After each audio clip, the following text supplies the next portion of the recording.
Howdy, everybody. Welcome to Step into the Portal. My name is the Brandt. Thanks so much for joining me here. I am live to do my recap of GenCon 2022. So, glad that people are joining me. If you're watching this afterward, go ahead and give the video a thumbs up or ask me a comment. Ask me a question in the comments, either, or appreciate if there's something else you want to know about, or whichever. If you're joining me live, then feel free to ask me some questions here in the chat, and I will try to get to them. The idea is I'm here, I'm talking about Gen Con, and I am opening the games and things I got. You can see things are just stacked up everywhere. It is kind of chaotic, so everything was within arm's reach of me, hopefully. Garbage. As I open some stuff, I'm going to unbox as much as I can and go as long as I can, which is usually like an hour plus for me. I'm not going to do 3 or 4 hours by myself of just sitting and chatting. But if people jump on, then it'd be easier for me to talk with other people. Hello, Silverfear. Thank you. So, a couple quick things of note. Obviously, this is a recap. You can join me here, and that's great. If you want to listen and hear more than one person, there are 2 podcast episodes that you can listen to with myself, Larry, and Brian all together. Coming back from the show, we do a pretty fun show where we just hit play when we're driving home. We got a 14-hour drive home, and we hit play on the recorder and start talking. So we actually did 2 episodes. We did one specifically about Gen Con and board games, and we did a whole other episode that was specifically about My Hero Academia, since that's what Brian and Larry did for a majority of the time that they were there. So you can listen to those. That is the Portal Gaming Podcast, so you can search for that. And you can listen to those episodes as well if you want to hear from more than one person in a more succinct way. The audio is pretty good. You're going to hear the of us driving around and all that. But, it's a little bit more in that podcast format, like let's move, let's move, let's move. In fact, they laugh at me sometimes when I try to put it in order, but I want something for people. So, yeah. So I worked the Board and Dice booth. So I have my shirt on here for Board and Dice. So thank you so much to Rainer and Ola and Philip and Irek, who let me work at the booth. That was a lot of fun. I demoed mainly Power Core, Call of Cthulhu, which will be on Kickstarter at the end of this month, and Terracotta Army, which was kind of their big release. But we also had Founders of Teotihuacan at the booth, and Toledum was probably the other big one because that was like our Essen release, which I never got a chance to play or learn. But we had that there. So thanks to them. Also, it was great. I got to work with Steph Hodge and Michael Aldridge. They were awesome to work with, really easygoing, fun to have. And Dave and Ilka Luza were there as well because they were touring the country and stopped at Gen Con, and I think they headed back home, but that was awesome to be able to hang out with them too. So that was a lot of fun, having all those people at the booth and demoing and running things. I think at one point I ran Terracotta Army 4 or 5 times in a row. There was one morning where they opened the doors and let everybody in early, and people just surrounded that game, and I just started teaching, and then another group, and finally I was like, okay, I'm done. I'm tired. But I think it was pretty good. The game seemed pretty well received as well. So that was that. So Gen Con takes place in Indianapolis, Indiana, which is kind of like the center of America, if you will. And it happens every August, basically, except last year. It's Thursday, Friday, Saturday, Sunday. We go on a Wednesday for trade day, especially for Brian for the store. We actually arrive on Tuesday. So we tried a thing where we drove through the night on both ends. And it worked out pretty well. It was like the 4 to 6 a.m. or 3 to 5 a.m. hours that were rough. But generally, it didn't kill a whole day. We could get somewhere and then still do stuff. So worked out pretty well. So you can hear more of those details. So I am going to try to show you the things that I got and other things and open stuff up. Some stuff I've opened already because I wanted to look at it. Other stuff I haven't because I wanted to open it on camera. I just haven't gotten to it yet. I don't know how full my unboxings will be, and I'm not going to adjust my camera, so I'm just going to have this overhead and go. Like, what you see is what you see, and if people want to ask me questions, I can open other things and whatnot. So the first thing I will mention is that, I don't have the playmat here. No, it's down there. Is that the #1 game from the convention for me was Hoplomachus Victorum. And special thanks to Logan, who works at Chip Theory Games, who got us a demo of this, and it was just absolutely awesome. I cannot wait to play it.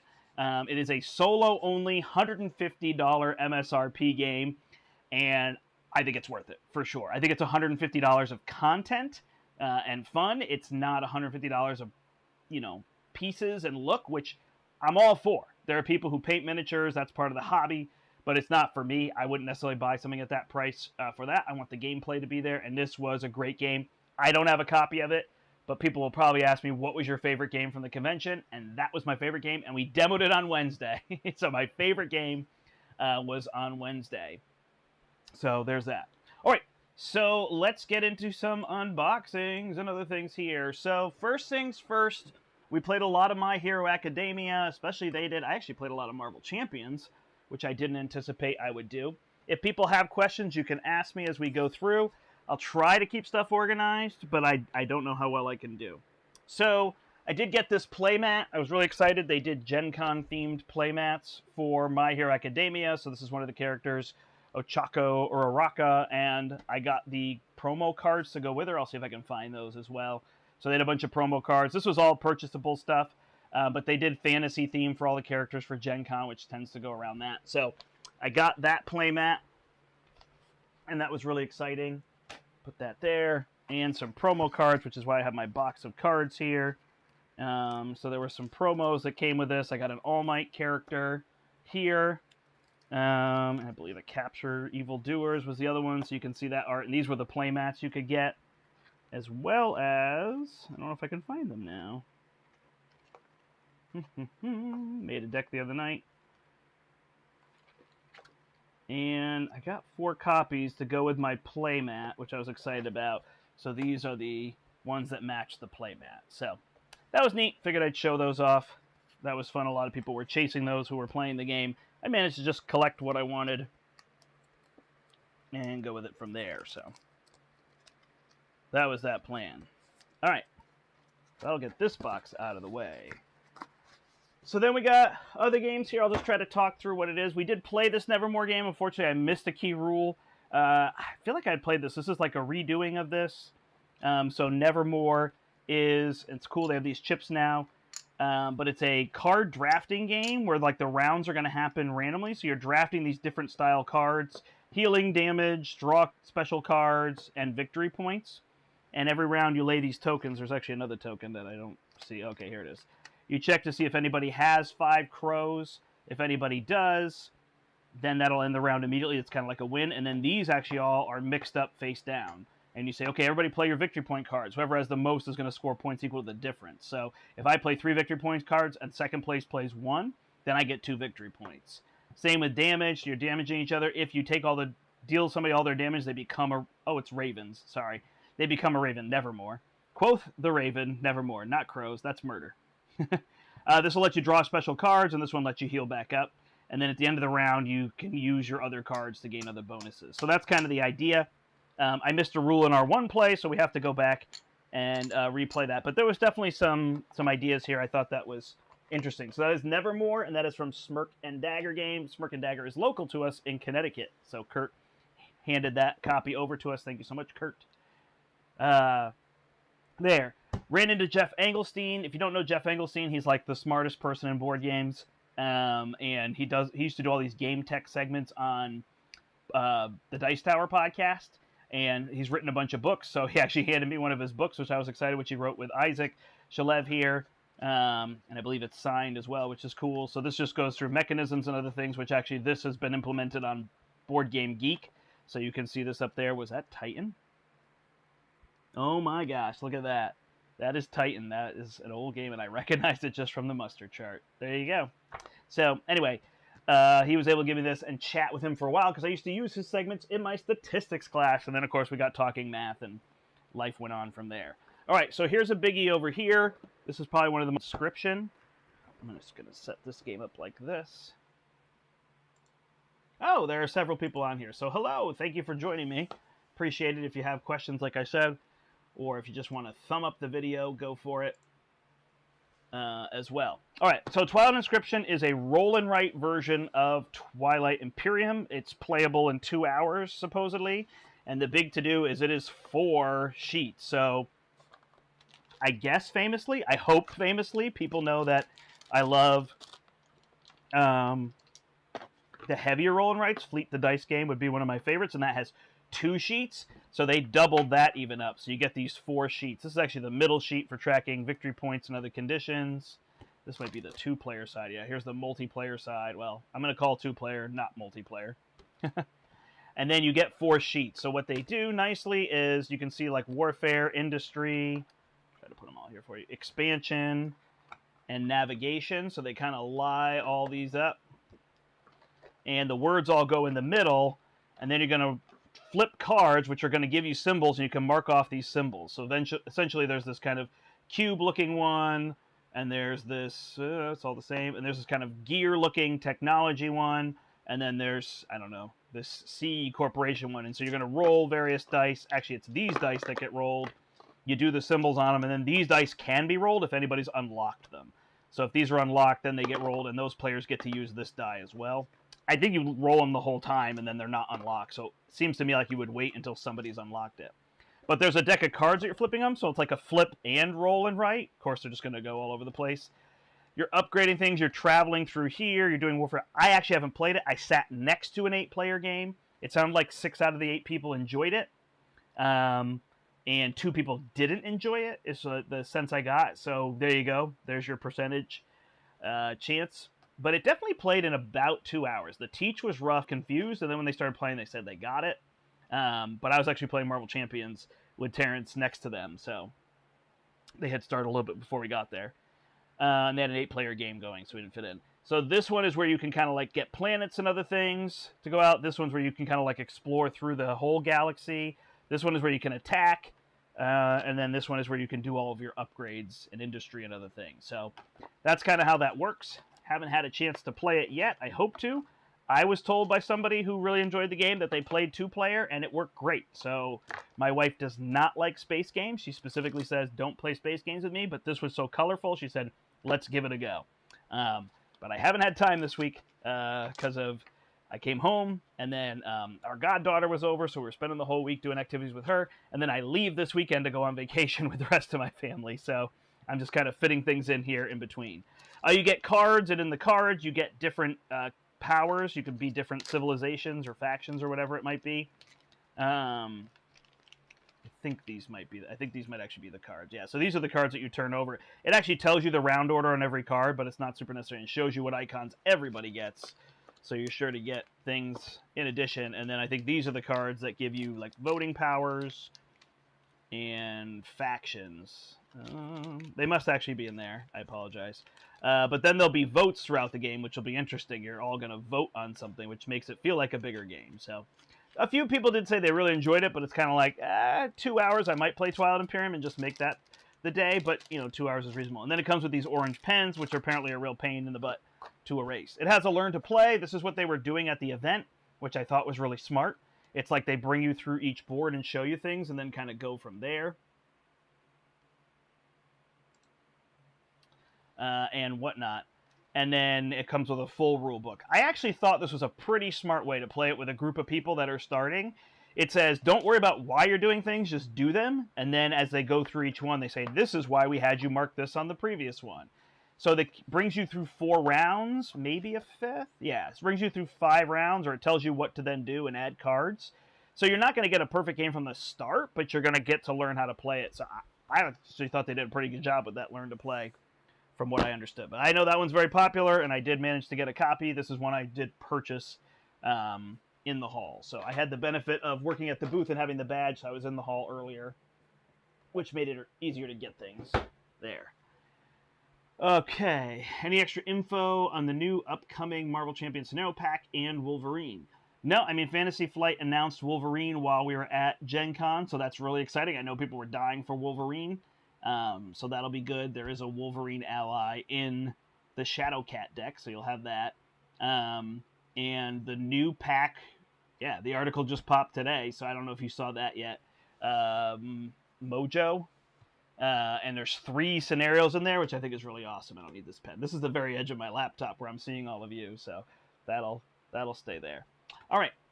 So I actually got one of these from Upper Deck. I haven't played Legendary in a while. We did stream it like last year, maybe last summer. I enjoy Legendary, but I don't find it amazing. They were all excited Upper Deck for the new Black Panther. They were also showing off The Matrix, which is their newest legendary encounters. And again, I enjoy them. There's a lot of them, so it's tricky for that. So yeah, I got the Black Panther one, and then I've been dying to play this one. So since I grabbed our base game from the store, Brian was nice enough to give me a copy of, as everybody knows, I love Guardians of the Galaxy. So this is the Volume 1 and 2 box. So this one has the throne powers from some of the other ones that they've had. So that's in here. And there was a promo card they gave me. Did I pop it in this box? Let's see. Oh, I was supposed to put the promo card. Oh, here it is. Yeah, so there was this promo card I got for Throne's Favor. So that's got a Throne's Favor picture. I don't know the new rules on this one. I'm not going to go through rules on this stream particularly, but I will try to get a play of this in. And I'll play one or the other of these, hopefully, on stream. Specifically, if my wife will play with me right here. We will try to get that done. Basically, the way I'm looking at it is these games that I picked up at GenCon, my goal is to cover them now to Christmas. So if you're thinking like, oh, break out all these games and we should see them in the next 2 weeks. That's not happening. I'll play stuff, on stream first time, off stream first time, and then things that make sense to go on camera will go on camera, and things that don't. There's just some games that aren't fun to watch on camera at all. It's hard to engage. So then that's where you'll hear the reviews on the podcast, or, end of the year when I do things about the year or whatnot, or simply if you have questions, ask me and I'm likely to respond on here or other places. Or if it's something people are just dying to see and I go, boy, I think that's going to be really boring. I think Legendary would be really boring. I may not put it on stream. I don't think it would be. Card games tend to go pretty well.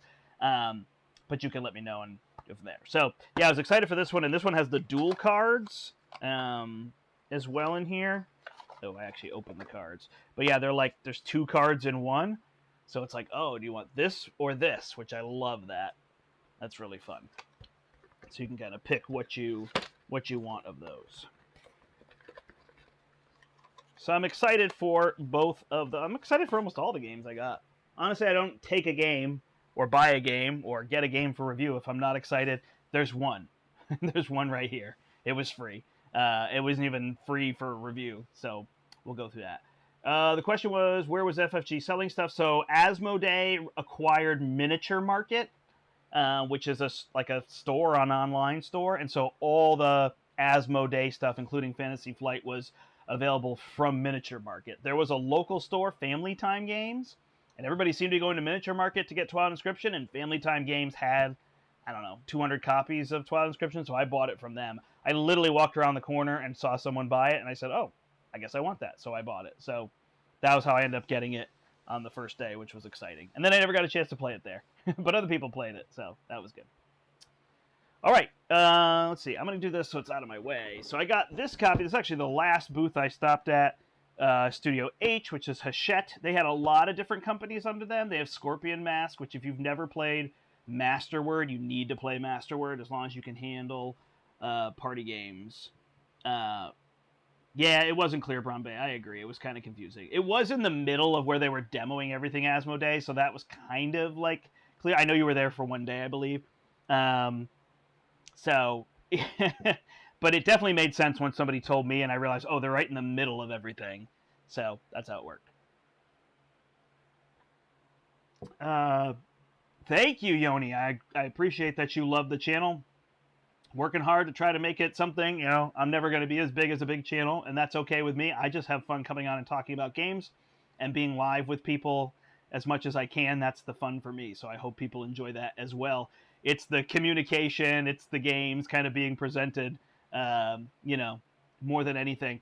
I'm super excited. We're at 830 subscribers. I mean, if I hit 1,000, I feel like, hey, there's 1,000 people that want to listen to what we have to say on the channel. It's a lot of me. I know it's always me, but I still like to call the channel we. I mean, Brian and Steve are on here regularly, so I thank them. Larry and Brian are on here. My wife, Kathy, joins me. Bree was on for a while, and there are other people that have joined us along the way, so there is that. Let's see. Did they have Turing Machine? Yeah. Oh, right. That's what was at Hachette. They had Turing Machine. That was very popular as well. Did not get a review copy of that because it was gone, which was fine. So this was the last place I went. It was 3:30 on Sunday. It was the last meeting. And I had signed up for a meeting earlier in just the con. And I guess it just got confused there at the booth. And so Grant Lyons, if anybody knows him from Grant's Game Rex, He's like a comedian. He's very funny. We've actually met before, and he was supposed to meet, and they were like, if Grant's okay, we can just meet with both of you. So I was like, oh, let me go over to Grant. We had met, like I said, at PAX Unplugged, and I said, is it okay? He said, sure. I said, all right, we're going to do this, but you have to realize it's Grant and Brandt. And then we got in their small booth space, and so we just like crammed it, and he was great about like we just kind of leaned up against each other, and it was awesome. It was a very fun experience. He has a lot of energy, so it was real fun to do that with him. Anyway, so they gave me a copy of this Northgard Uncharted Lands, which as far as I know is a video game. I don't know exactly. I haven't heard a lot about the game. I will peel this off as we go. The new Marvel Champions box. Yeah, so I've played the Heroes, and I've played the first scenario there as well. A lot of people were playing Sabretooth, so he seems to be a particular challenge, for better or for worse. You know, I definitely thought the box would be some kind of intro. I think Colossus and Shadowcat are awesome. I think people are going to be a little questionable on Shadowcat, feeling like it's like Vision, but it's not. She's got some cards that are super cool and able to ready, so I think that'll be really fun. Thank you, Rocket Magnet. I did not show you the back of the box. I'll show it afterwards. So you're seeing what I'm seeing. So here you go. Here's the rule book. And it is 20-something pages. Looks like some pieces here. I know it's Viking themed. I don't know. Rule books aren't always the most interesting. It looks like it's got card play in here. And different things, different actions. So it looks like it's kind of like a settling style game. Combat, settling, probably a 4X game on a lighter end. It says 60 to 90 minutes, 2 to 5 players. Okay, so 5 is interesting. Here's some tokens. I don't know how much of all these unboxings I'm going to do, but for now, we'll show this. So it looks like it's all tiles, pre-punched, and they're not double-sided, so they're specific to some locations and some kind of generic things that are on there. And some pretty neat miniatures. Fortunately, my camera doesn't zoom. I'd hold them up, but it'll just be blurry if I hold it up there, but you can at least see something with the blur. But it's got some neat, that's like an undead warrior. So these must be enemies. Here's a bear. These are actually pretty cool. And whole piles of cards here, and various colors of player miniatures, it looks like. And there's that token that popped out. Dice. So, there you go. Looks interesting. Opening it makes me more interested. So that's exciting, but definitely something I figured would be interesting. Ooh.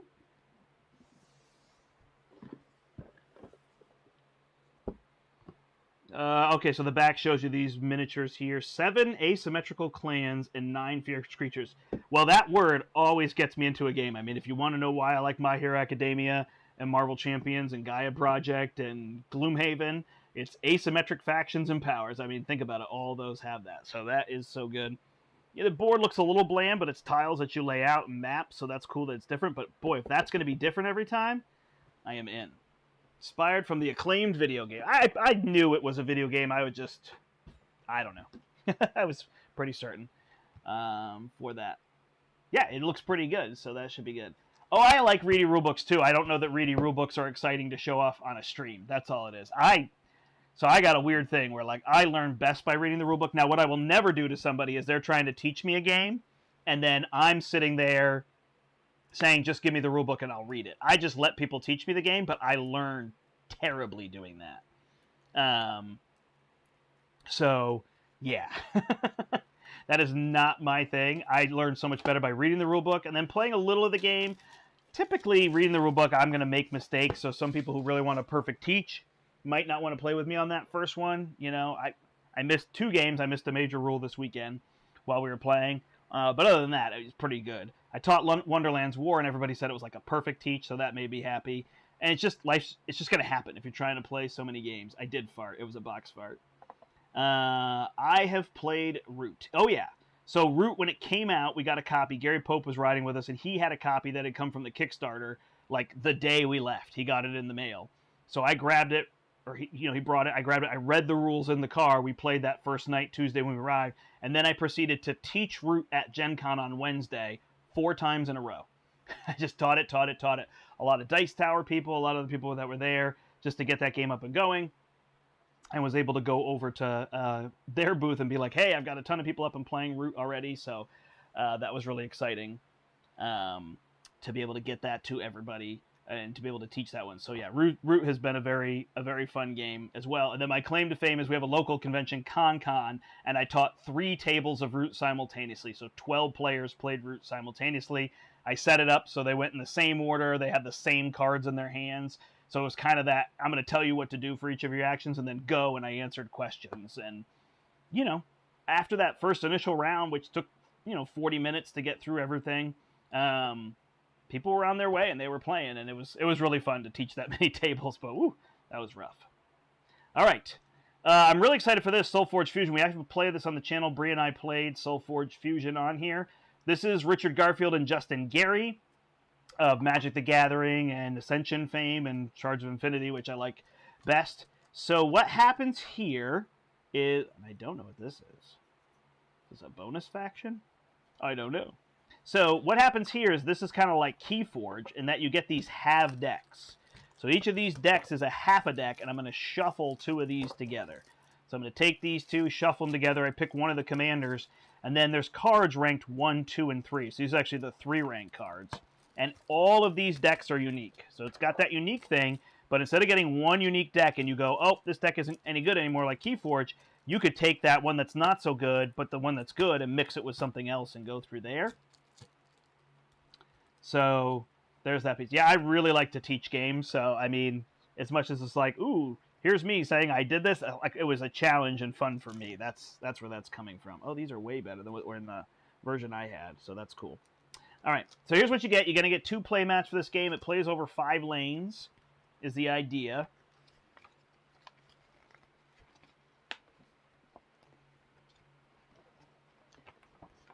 And so you've got these lanes that get laid out. This would be one player's lanes, and cards can be in the front or the back, and the back ones will only defend and not attack back, and the front ones will attack. There's little rules. You've got a commander, and as you play a card, like let's just say you play a level 1 of a card, you put it on the table, and then you take the level 2 from out of play and put it in your discard pile. So next time you go through your deck, you're going to have the level 2 of that card. And when the level 1 dies, it just goes out of the game. So it's removed. So you'll never see the level 1. So you just have it 1. And when you play the level 2 card, it'll level to level 3. I don't actually know what happens when you play the level 3 card. But I think when you play the level 3 card, it's just there. And if it goes away, it goes away. So you're going to take these half decks. So this starter one will give you the 2 play mats. It gives you these tokens. This is all your +1, +2 attack, etc. I don't know what this little pack is. I guess I'll open it and try to see. I don't know if these are replacement cards. Oh, these are tokens. Got it. So I wonder if they just give you all the tokens that you'll need. So these are token characters, double-sided for each of the factions. There's 4 different factions. I don't know the name of them. So that makes sense. And they give you the things you need. There's a little first player. There's a card in there for who's going first as well. So that's the starter kit. And then you can buy these boxes, and it's kind of neat. You buy 2 decks. So you get 4 halves of a deck. And so they were really nice there because I asked if I could have some decks, and they were like, we don't know how much we're going to sell. It was probably Thursday. And actually, I talked to Justin. He said, come back, who runs the company. He said, come back, later. And I went back, and Gary Arant was there, who I think Gary has helped with a bunch of Ascension, and maybe is the other designer on Shards of Infinity. Apologies, Gary, if I don't remember. And he said, oh, take the starter box. And I said, well, for the channel, I like to show people what they get. Oh, absolutely. Here you go. And he gave me more. So that was awesome. Like, they didn't have to do that, and they went out of their way. So here's more half decks. And now I can take my half decks and shuffle them together. My first question would be, what tells me that all these go together?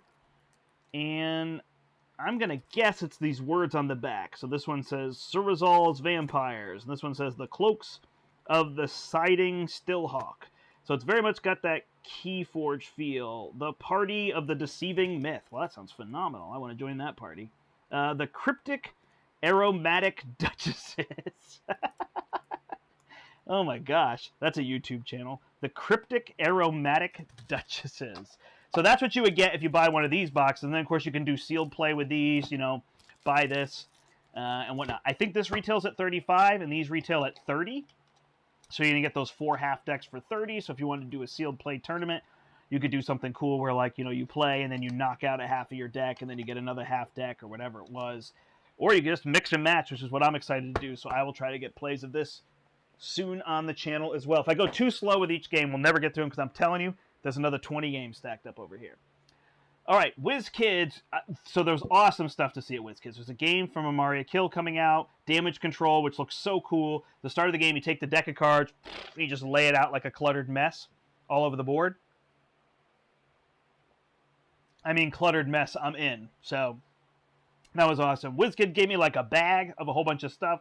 So one of them was this Marvel card game. If you were at, this is Fantasy Realms Marvel, so it's called Marvel Remix. If you were at Con of Heroes, I had this with me because they had sent over a copy early and we were playing this game. It's really, really fun. And this is just, I guess, a deck they were handing out to people without the rules. I don't really know. So this is something I guess I'll put at the store or figure something out or, I don't know, give it away. I'm not sure. But I have another copy of the game, and that game is really, really fun if you haven't played Fantasy Realms. Red Rising is similar. It's from Stonemaier Games, other things like that. Joshua says, play a ton of Marvel Champions and love it. I wanted to play a game with DC heroes, so looking into Legendary, would like this if I love Champions, since you played both. I don't think Legendary has a DC version. Am I wrong? So I definitely like Champions better. I like co-op. It's a weird semi-co-op where there's a score at the end. I don't find buying from the market has been interesting, but they have done so much with Legendary. So like if you went back to original Magic, The Gathering, there would be some parts that would be like, right?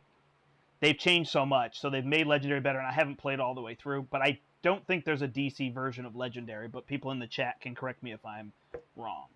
All right, there's that. Let's keep going. I got these cool coasters.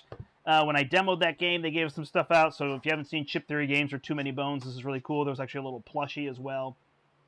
That was really neat. So, yeah, these are all coasters of the chips from the game, and then in the bottom there's a little mat.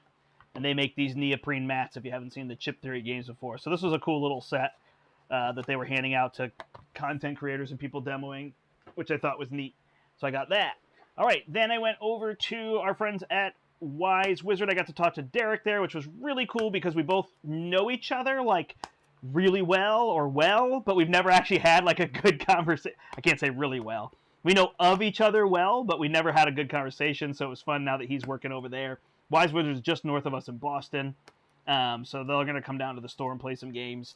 I had most of their stuff. Kapow is coming from them. You've got to check out Kapow. I will push and push and push and push that game. It is from local friends here, Larry, not Larry from our channel, different Larry, and Carl and Derek who designed that. And then it's in a new version with Wise Wizards, and you want to check it out. It is a dice-building dueling game.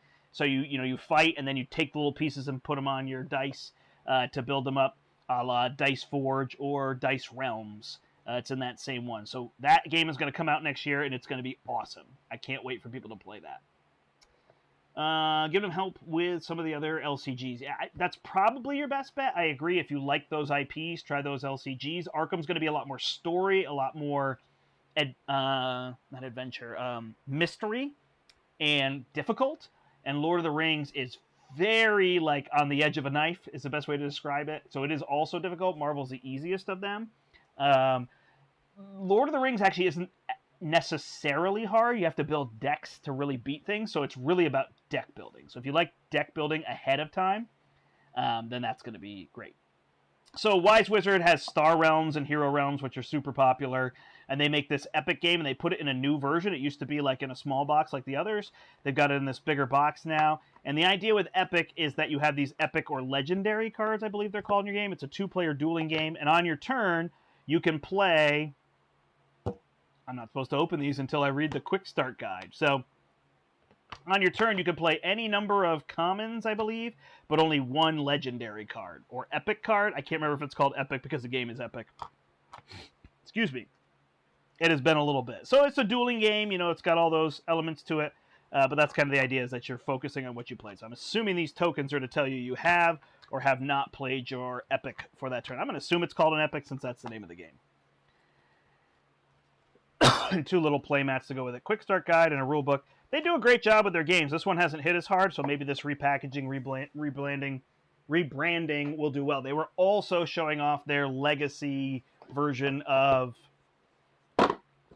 Star Realms, which seems kind of neat. It's like a resettable legacy game that they have there as well. All right, last year I demoed Rift Force for Capstone Games, so this one was there, and now they had the expansion, so I picked up a copy of this, bought this one.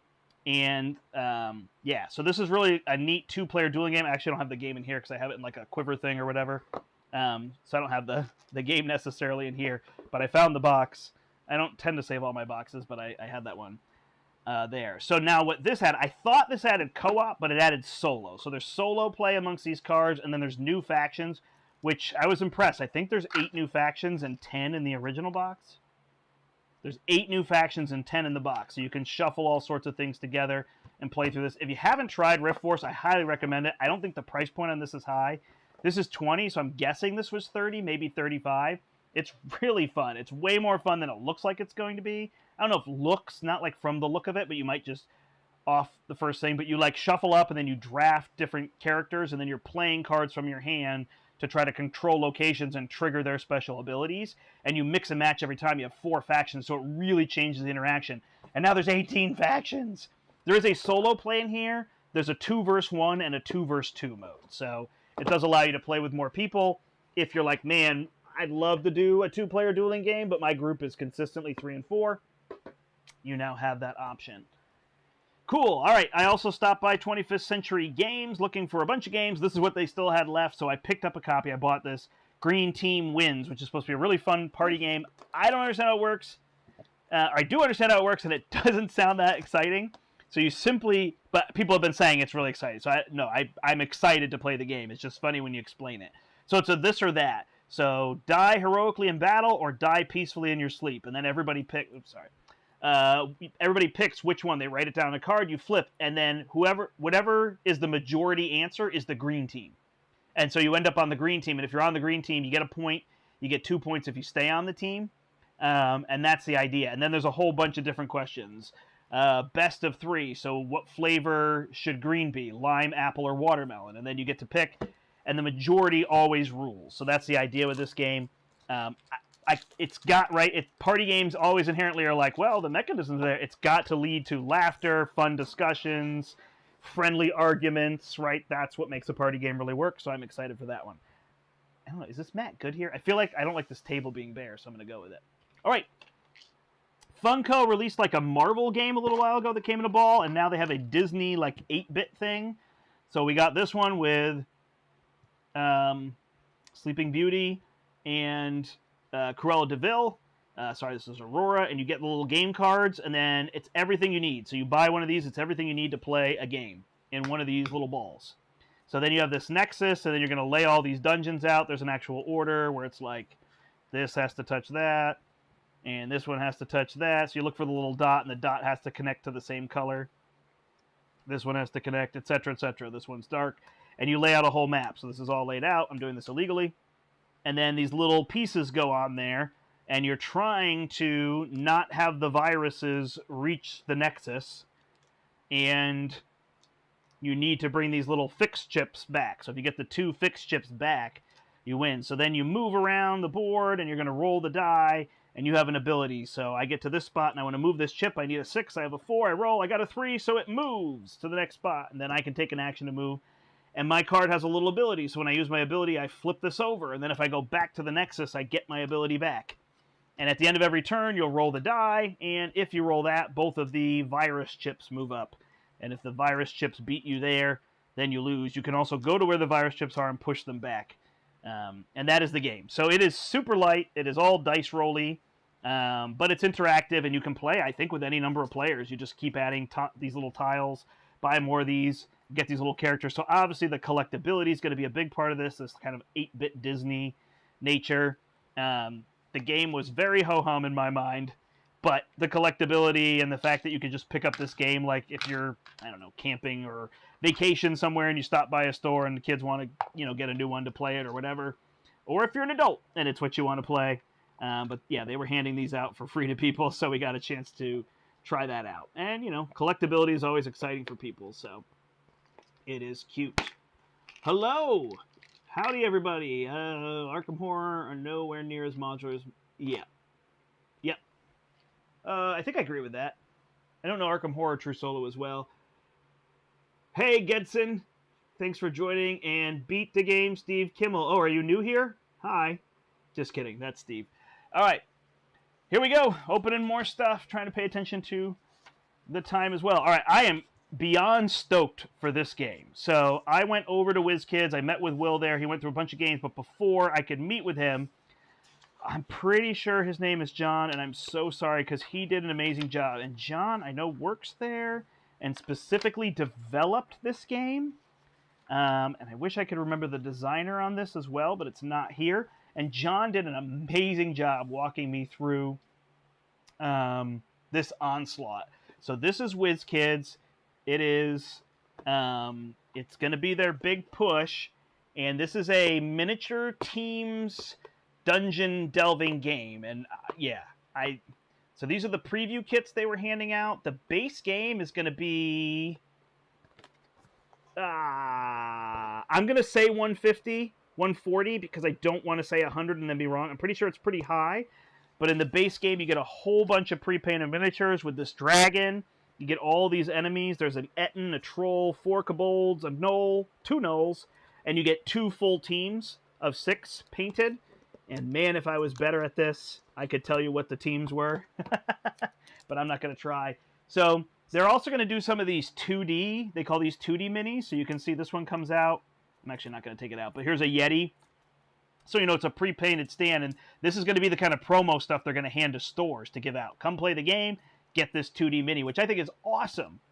That's such a cool thing. So here's what's in... Oh, man, come on. Majority rules. Yeah, there you go. Makes sense. There was 20 teams. Yeah. Yeah, no, I mean, definitely some games are created and then they get put in a box, right? And that's where they kind of get popular because people like to have box. They like to have rules, having it in their head. So here's the book to kind of get us through. Again, this is the preview kit, not the full thing. So we've got like a small team here. I think we each have 2 heroes and then there's 2 enemies in here. So it's just a small board. This one's a symmetrical board. And you're going to put like treasure tokens out. So there'll be treasure in places. And then you're going to take these minis, which are pre-painted, which they do a pretty good job pre-painting their minis. If you've seen hero clicks, you know, they're not amazing, but they're enough to kind of bring the miniature to life. Some people repaint theirs. And then you're moving around this board and you're rolling and playing initiative cards. Are there actually dice in here? I think they're assuming I'm going to supply my own dice. So the real fun is in leveling up your character. So your character has these abilities. It reminds me of Funkoverse if you've played that. So I'm going to do this strike ability. Once I do it, it has a cooldown. So let's just say the cooldown, I'm assuming it's going to be 5. So then I have to wait 5 of my turns, and I can turn this whole thing. I know you can't see that on camera, but it's like it counts down for you. So then you have these cooldown abilities, which is really fun. And then you can level up your character over here. So it's basically just telling you, oh, there's another ability. Something here levels up your character. I think it's this that I turn. I don't know. I can't remember exactly. 1 XP at the end of your activation. I don't know. Something levels your character, so it's really neat. I'm super excited for this. I can't wait till they make that full box. And you're taking teams, so I'll try to get a 2-player play of this. This is one that if this one is exciting, I will do it on the channel. I will tell people if they want to see it. Paul Grogan's already played it on Gaming Rules, and he does such a good job that I would point you to his channel if you are waiting on me. Go for it. Check out the play that he did, I think, the week before GenCon on his channel as well. But I will try to get this up and running. This game is coming out, I think, January of 2023. And then you're going to be able to buy like your own factions and fight with them. And I don't think it's very long. Like I think it's like 60 minutes. So it's going to play with those rules as well. I do know when you roll, you always have advantage. So you roll 2d20s and take your highest. So that breaks a little bit for a board game just to make it a little more reasonable that you will hit. All right. I am not going to open this. This is a present from my mom. My mom sells on eBay. So this is the eBay board game, which they were giving away free with an eBay account. So you give them your eBay account, they give you a free board game. Somebody did open it. They had it there. It's basically you're just finding all these trinkets and treasures. So what do they got here? Board games and toys and plush and all sorts of things. I guess it's a lot of toys. And you're just auctioning things off. I mean, it's just an auction game, you know, pretty basic, straightforward. Our friend Tom now works for GPI, and GPI is the one who produced this, you know, and everything. So that was pretty cool that they're making that, and that he was working there because he moved from other companies. But yeah, that's the idea. It's an auction game. I'm not going to open this. This is going to be my mom's Christmas present. So I'll get her something else, I promise. I know it was free. So there's that. Here's one that I didn't get to play at the con, and I opened it at the con and everything. I was really excited. I mean, if that's not a cover, I don't know what a cover is. I'll even bring that closer. That is just gorgeous. So this is another game from Smirk and Dagger, or this is really Smirk and Laughter, I believe is their other line, because it's not a Take That game. This is a cooperative game where you are cleaning up oil spills in the ocean. Contain the oil, save the sea life. Kwanchai Moria did the cover. It's absolutely beautiful. You can see the sea turtle on there, the spill, and this has got like this 3D contraption in here. It's a 3D dice tower, all developed by Kurt. He was telling me all about it. You can actually go, is there a video on the channel or a podcast? I can't remember what we did, but you got all those kind of things, and you've got this 3D tower that you're going to roll dice into, and it's going to divert the dice out, and that's going to be the oil that you have to then clean up. And you can see this whole tower that's been developed here. I really wanted to play this at the convention, but it was just, I didn't play a lot of games. It was very on the spot for playing things and whatnot. But Larry and Brian played this at Gamma, and they said it was phenomenal. So Kurt was awesome enough to give us a copy, and I will get a play of this on the channel again. I'm hoping this is something Kathy, my wife, will play with me. So we're going to slide the spill up there. Oh, there's more. All right. I am excited for this one. Can I put my phone here? Where can I put my phone? I'll put my phone here. All right. So I saw people in the hall playing this game, and I think it's a year or two old, maybe 2020, the Grand Carnival. And I was like, oh, is that available? And they're like, oh, yeah, go to this booth. So I went to the booth, and Jeff Beck was there, and he walked me through the game, and I was like, I'm buying it. And then I went over. Z Garcia, this was his #1 game, I think, of 2020, maybe 2021. It's hard to remember. No, because that would have been recent, right? Yeah. So 2020, I said, am I going to like this game? He's like, you're going to love this game. So that was awesome to be able to chat with him and everything. So it's a tile placing game of action selection. It's not a lot to show off on camera, I feel like. You've got all these things. You're building a carnival, and you've got these boards. I guess I'm going to do this. Okay, so we're doing this. So you've got this one where you're going to draft from. I don't think that's super exciting. But your player board looks like this. And you're going to have people trying to enter. And you're going to take your workers, and this is how many actions you get, or kind of the strength of your action. So a round is you're going to place 5 people. You're going to do a level 5, a level 4, a level 3, a level 2, a level 1. So very simply, level 5 is draft a tile, and they get better. And then you place it on here. And when you place the tiles, you're trying to create a walkway for people to go on, as well as spaces to build the carnival tiles. So once you build enough up, no idea if I'll be able to do this, especially with this one. So let's grab something different. So then this shape, if I had it here or wherever, it would build on there over those. And then people could walk along the path here. And that's how I'm going to put tickets on here to score points at the end of the game. So you want to make various sizes and other things.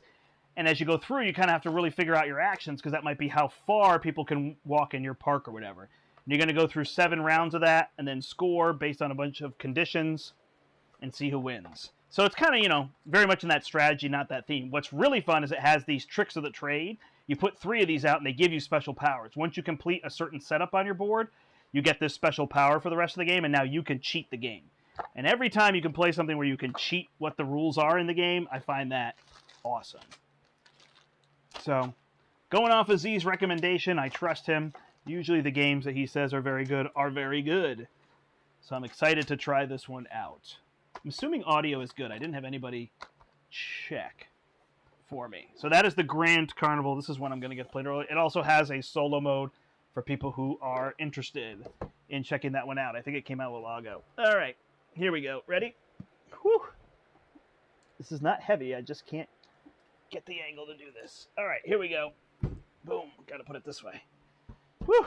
Return to Dark Tower. So this one obviously has been very made popular or known or whatever. So there was a big Kickstarter for this from our friends over at Restoration Game, and I literally mean friends. Almost everybody in that company I feel like I'm friends with. Justin Jacobson, definitely.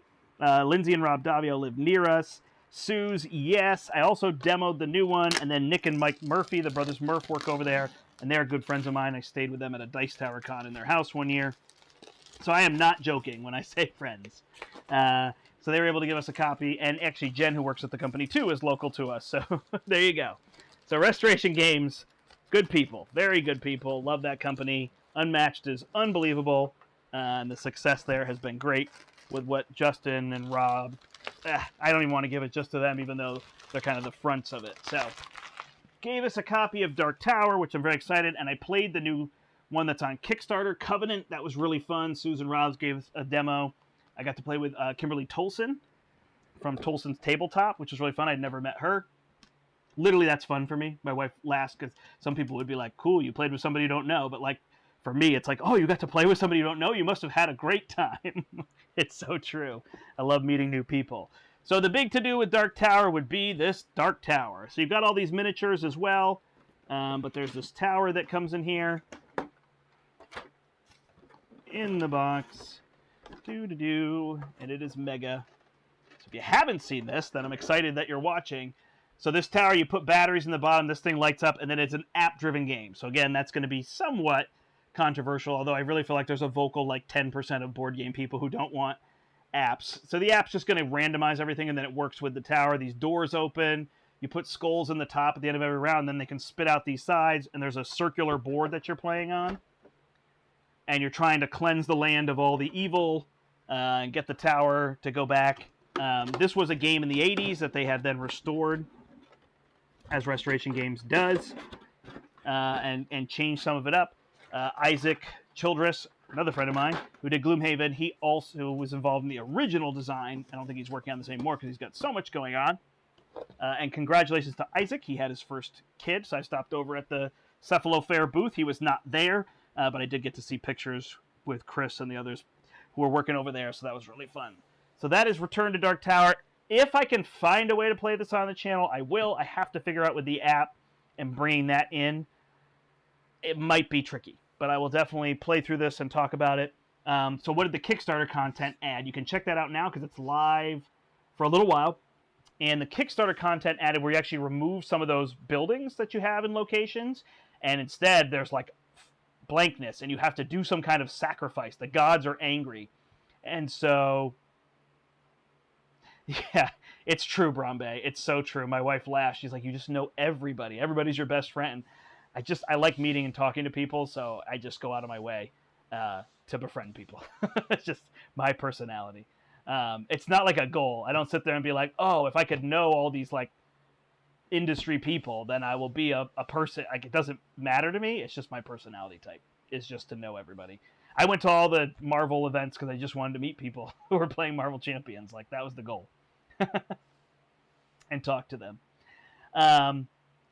So the expansion adds, like, the gods are angry at you, and you have to do these sacrifices, like gain corruptions or kill monsters in certain lands. And once you do that, so there'll be a bunch of punishments early on, but once you cleanse those, you get this, like, altar that you can go on, get a really cool power in addition to its regular power, and the gods will start blessing you in those lands.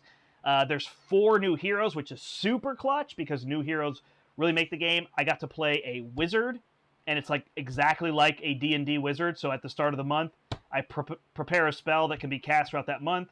And month 2, I prepare 2 spells, and then 3, 4, 5, and 6. You get to play all these spells. So that's really neat. All right, stop by Floodgate, and I got 2 games from them. I got Sagrada, and their new hit is Kites. So Sagrada they gave me as a review copy. This is a much older game, but I'm still happy to have it. Actually, well, anyway. It's funny after Brombe's got it. So Daryl Andrews is a good friend of mine and designs the game. All right. So we move on from there. I really mean it. I'm excited to know these people. They're good people. But it's not the intent. So Kites is this new game. It's really neat. You have a bunch of kites in the air, and they're represented by sand timers. So you're trying to keep these ones up in the air, and then you flip these over, and you have to do something. You're going to play all these cards, so it's real time. You're playing these cards, and then at some point when you get a set, you're able to flip this over, and if any of them ever hit the ground, then you lose, but you're trying to just keep all the timers in the air. So it's just a really fun, light, cooperative game. It's like 5 minutes, and really neat. Cool. Have a good lunch, Brombe. Thanks for joining. Yeah, I know. I got a lot of new toys here.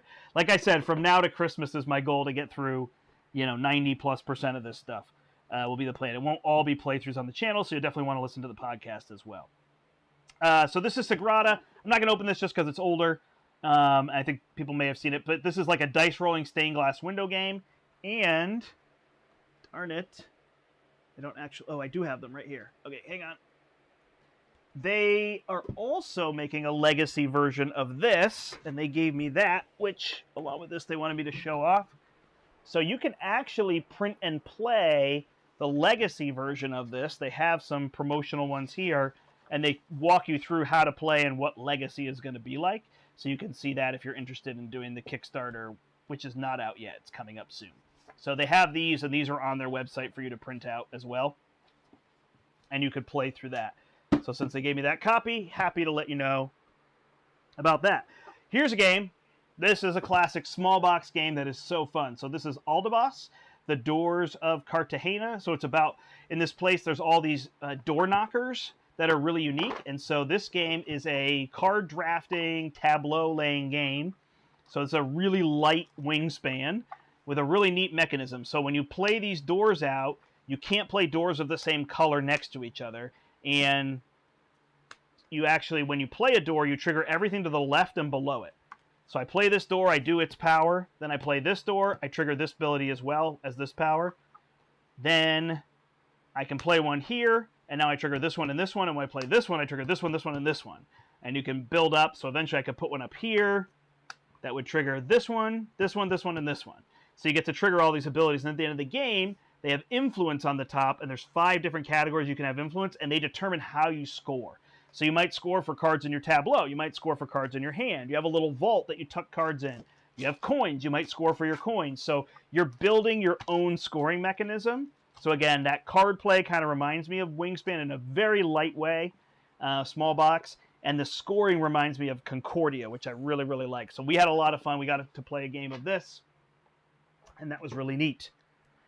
All right, then I went over to Thunderworks Game, and they gave me 10 penny parks. I talked to Tim over there. Always a pleasure to talk to Tim. He's one of those like calming voices in the industry, I feel like, in a good way. So that was exciting. And I just snuck in there at the end of the con. I felt so bad I didn't get over there earlier. It's just like bouncing from place to place and then having meetings and then finding the booth. Like, it's amazing. But anyway, I got over there. So this is another kind of carnival park game that's been very popular lately with Funfair and Unfair and others.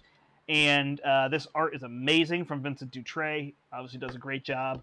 And this one's neat. You've got meeples that you're going to lay out. You're building your park. I don't know exactly how it works. But you've got these...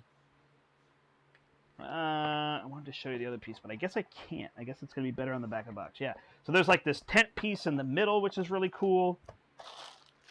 I'm not sure that anything in there is going to pop out particularly. But you can see it here. There's this tent piece that shows up, and then you've got your individual parks that you're laying out with various trees and things, and you're building around them with card play. Let's see. This says 1 to 4 players, 45 to 75 minutes. So there you go for that. There was word. There is an expansion in the works, and I feel bad because they gave me paperwork that is downstairs. That's downstairs. I had stuck it in a different folder. So yes, there is an expansion coming to Kickstarter for Role Player Adventures. I don't know the date on that, but yes, it is coming. I did hear about that, and I should have shown that off on this stream. And I don't see it up here with me. All this stuff is in my attic, so you have to realize I have to carry all this stuff in the attic. Hold on. Oh, this is more for... What's this? Oh, these are the D&D 2D miniatures, so those will go with that over there.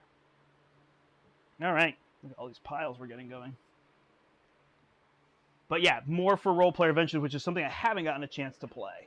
All right, Firefly Misbehaving. Gale Force 9 was nice enough to give us a copy of this. Firefly, obviously a very popular show. This is a factions deck building game. So this is a Take That deck building game. I've read the rules. It seems interesting. Take That isn't always my favorite, but Firefly is interesting. I'm definitely willing to give it a go. It's kind of neat in that you're laying out cards on your board, and the general win condition is to get a certain number of power on your board, but things can be removed from your board. So in that sense, you're kind of like fighting over points that you don't expect to stay, so it could work a little bit better. And you've got kind of these neat actions. So on your turn, you get to do 4 different actions. They're all different. One of the things you can do is collect these verse tokens, and you've got each faction. So there's the Alliance, and Niska is what, like Eve's Down, and there's like the Serenity faction, and Reavers would strike me as the other one, but I don't actually think it is Reavers. I think Reavers are built into the game as a separate thing. It's probably right here. What would a fourth faction be from this show? Darn it. Oh, it's Niska, who's separate from Ease Down, right? Okay. My bad. So there's those. But what's cool is you can collect these verse tokens, and everybody can use their verse tokens in a different way. So the Alliance can issue warrants, so they hold up cards that can't be used and tax people. And other people can do different things. And then, once you've played it, it's kind of neat because there's these episode cards which tell you which cards to have in the piles that can be purchased from the market, as well as changing the win conditions. So this seems like a lot of variability to me, and it might be a little too broad. There's 15 cards here. But it's just cool to know that, you know, they thought about different ways to play the game and different things to do. So that is that. And I didn't hear much about this at all. So when I stopped by their booth and saw it, I was like, I'm interested. They also have a Dune game coming out, and there was a thing for Starfinder. There's a Starfinder board game that's kind of meant to intro people to the RPG. There's that. All right, we keep going. I went to Everything Epic. This one was awesome. And he just threw the game at me. Said, here you go. Get more views on this. So this is the Librarians Adventure card game. Again, it seems pretty interesting. I have not seen the Librarian show, but everybody that when I was holding this in my hands, people were like, oh, I love that show. Oh, I love that show. Oh, that show's great. Oh, that was a fun show. So the show is really good.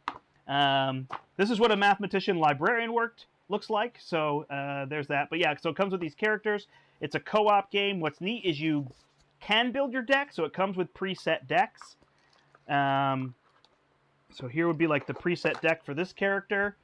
I asked my wife which character she plays. She said she played the mathematician. My heart was so excited.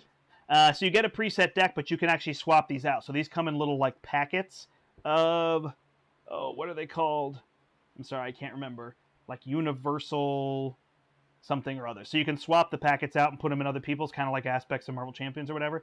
You have health, and then you have all these abilities, so you play cards. What's really neat is you have your deck, and it reminds me of the old Star Wars, old Star Wars CCG. So you have your hand of cards, and then you put cards in your energy pile from your deck. And when you want to play a card, this one costs 1. I play it, and I discard an energy here. And then at the end of my turn, I get to draw 4 cards or turn them into energy. So I'm like, oh, I need 2 cards in my hand, and I need 2 energy. And you're going through your deck like that, which was a really fun mechanism from Star Wars CCG, the Decipher back in the 90s.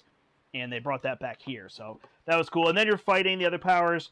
And when you use your abilities, you roll dice. What's neat is generally things are a success. And the dice just give you like a positive and a negative that can cancel each other out. So if you have more positives than negatives, some bad ability will happen. If you have more... If you have more positives than negatives, you get a good bonus, and if you have negatives than positives, you get a bad bonus. And then there's a special die, so you might like trigger your own ability plus a negative. But that was just a neat idea that it's not, oh, you need to get a certain number of hits. You basically are going to be successful, but it's determined. So it's more like role playing, right? It's saying, oh, is this what happens based off of your ability to do it? So there is the Librarians Adventure card game as well. Terracotta Army, I talked about demoing at the booth there. So this is cool. It comes with all these figures. You're building up the army. I can do the pitch for this one. Ready? So the Emperor has died, and you are all tasked with building an army of clay figures to stand outside the mausoleum and protect him. So you have this mausoleum. They're going to show me the board here. They have this mausoleum in the upper corner of the board. And so it's a worker placement game around this ring where you're placing your workers, and you're doing like a series of actions on the ring. I can't actually get to the board easy. So you're doing a series of actions around the ring and picking them. You can twist the ring at the start of your turn by paying coins. And then you're placing these clay figures out in that mausoleum. And there's going to be a variety of scoring options, both at the end of the round, and there's a big score at the end of the game for statues of the same type that are next to each other. So you've got warriors, and you've got, or they're all called warriors. You've got soldiers and halberdiers and archers and spearmen. And as you buy them, you get victory points, and then you're trying to lay them all out. And there's a whole scoring thing where you're competing over things. What's interesting in this game is there's first and there's everybody else. So you either score points for first place or you score points because you did whatever they said. And everybody second, third, fourth gets the same points unless you didn't do it at all. So it might be coins. Who has the most coins? Oh, you get 9 points. Who has coins? Oh, you get 3 points. So there's no second place, so there's no fighting over what you want after that. All right, here's the original Red Cathedral. Very, very good game. You can see a solo play on the channel from several summers ago, probably 2020. Was it last summer? I don't remember. I think it was 2020 because I still had my studio downstairs. And then this is the expansion. They said, hey, you're never going to play without this expansion again. So I have no idea. I'm not actually going to open this just because it's an expansion, but it looks like it's going to add some more pieces and a separate board over here as well. So I will give more on that as I go through. But if you want to see Red Cathedral, which is a phenomenal game, this is Devere. I didn't say that yet. Check out a solo playthrough on the channel, and then you can find more information. But this is the expansion, which I'm really excited to get to try to play. And I'm not joking when I say excited. I am excited. Some people would look at this pile and go, that's exhausting. How can you have that many games? I just do. There's that. All right. Founders of Teotihuacan. Teotihuacan, I think, is still my favorite board and dice game. It is so good if you've never played it. It was a Dice Tower strategy game. Winner of the Year, 2018. Phenomenal game. Like a dice... I'm going to call it dice worker placement, even though it's got this weird other mechanism, but it is just so good. So this is really different. This is based on the same idea of building the temple and building up Teotihuacan, but it's in a totally different format. So we were teaching this at Board and Dice as well, and I did do a little bit of this, but not as much. So this has tile laying in it, so you're going to have your board. This is the central board. This is where you're going to draft from. Whoop. I'll get that later. And you're going to have your board here, and you're going to lay tiles out. This is great. Just punch this little piece off. Okay. You're going to lay tiles out, and if you cover these mash, you get the mash tiles, so that's kind of a race to get those because the points decrease. You're going to lay your tiles on the board. If you put resources, then if you put resource tiles out on the board, you're going to surround them in resource tokens. So you're going to get wood, stone, gold, whatever it is, and then you're able to spend those to buy the bigger ones where you can place like the worship buildings where you'll get bonuses, and then even the pyramid tiles. And as you build up your pyramid, it's individual, you're going to gain these bonuses as well as the pyramids have colors and the buildings have colors. And so in each section, as you're building, you're trying to score for the end game. You're trying to build for the end game, so you have like pyramid tiles of the same color and buildings of the same color all touching each other, and those are all going to score. Is kind of the idea. And your builder goes around the board like this, so you can only build in the half of the board where your builder is. So you've got like a timing thing going on as well. I haven't had a chance to play a full game of this. I did eventually get through to be able to demo it to people. It wasn't because it was complicated. It was just because I was demoing the other games at the booth, and then eventually got to learn how to do this one and show it to people, is all that came down to. There. So this is very much in Kathy's vein, so hopefully we'll get a chance to play this and then put that up on the stream, because that one looked super interesting to me, and thank you to them there for getting a copy to us as well. All right, I think I am down to 2 games. Let's see and count. 1, 2, 3, 4, 5, 6, 7, 8, 9, 10, 11, 12, 13, 14, 15, 16, 17, 18, 19, 20, 21, 22, 23, 24. So there you go. All right. So this is Critical. This is another one that has chat from Gigamic, which they always say, however you pronounce it, it means fun, because people pronounce it all sorts of different ways. My wife and daughter have always wanted to do role-playing games, and it has always fallen through, and this is supposedly 9 30-minute adventures, all built for you. One person's the GM, the other players are there, and so I'm going to try this out with them, Critical Foundation. So it's like, it's a light box RPG. You pick your characters, you give them names, and then you have like 9 little pamphlets that you go through in 30-minute adventures. So that should be very swallowable for us to decide if it's something we like. So that is Critical Foundations. There's really just a lot of booklets in there. And then finally, I purchased a copy of this. Pandasaurus is usually actually great about giving us review copies, but they had 10 copies left. And so I said, all right, I'm going to buy one of these. And I totally understand they couldn't get a copy to us. That is fine. So this is Skate Summer. Dice Tower said this was great, and so I was really interested in it. And then I didn't realize Brian and Larry had played this game. And so going into the last day, they told me, like, oh, Skate Summer was phenomenal. You can hear more of a talk about it on the podcast because they talked about it, but you're potentially trying to play cards to balance your board and skate around the city. And so you're trying to play all these things and then do tricks. So this is kind of paying homage to Tony Hawk Pro Skater. And apparently this is just one of the really, really good games of this year, right in that right weight and wheelhouse, 45 to 60 minutes, 2 to 5 players. So I purchased a copy of this, and I can't wait to try it. Whew! I think that's everything.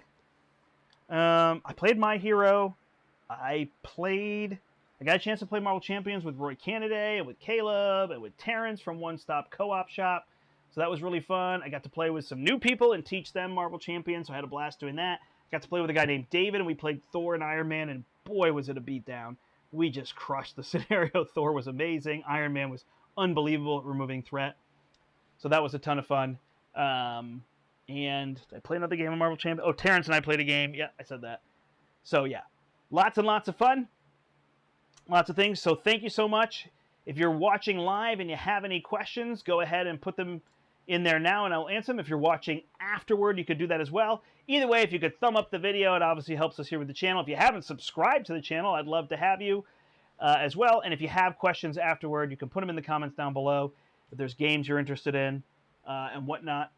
Thank you again to all the publishers who are able to hand copies over to us that we could use for review. We really appreciate it. It helps us get more eyeballs on things because, unfortunately, as much as I buy some things, I don't have unlimited pockets for getting things, so it really helps with the channel and things like that.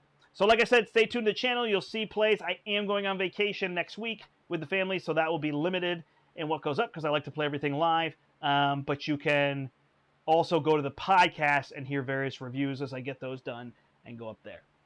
Thanks, everybody, for watching. My name is the Brandt, and until next time, I hope you step into the portal. Have a good one.